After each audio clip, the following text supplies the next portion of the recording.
went in there. So from my second year, now I began to pray hours at a time in the morning before going to class, like 3 hours before going for the 8 a.m. class, and then pray another 1 hour in the afternoon in the break period. One of those break periods, I was behind the physiology laboratory, studying, pacing back and front and praying. And a young man who came there saw me, and I began to share some little scripture. Because when you are on fire, the only way for that fire not to implode you is to distribute it. Distribute, scatter it. So I dropped a little fire on that man. He exploded. Next time he came again. Next time. So he said, you know what? What you are telling me is too much for only me. He said, I am the president of Medical Students Fellowship. Can you come and share this thing in the large house? I said, with all pleasure.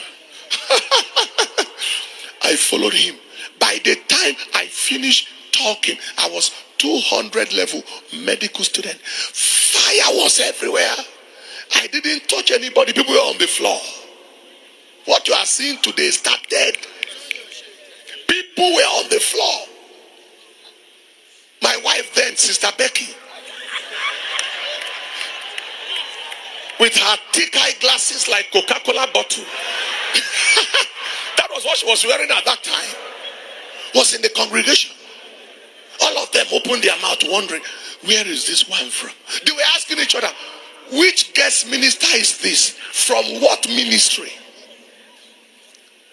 Because he didn't come like a student. And the things I was talking was not kindergarten talk. That was how that fire exploded at that time. And if you found me in the morning before in front of student hostels, it was preaching. In front of hostels, inside the bus, it was preaching. Inside taxis, it was preaching. After I preached from the hostel to the classroom places, the lecture area, and the people inside the taxi say, the driver said, how much is the fare? I said, you all don't bother. That is, I finished talking to you, I paid your airfare. As a student, yes. One of them told my secretary the other day, say, what you are seeing now didn't start today. He said he will preach to us and still pay our transport fare. Am I communicating?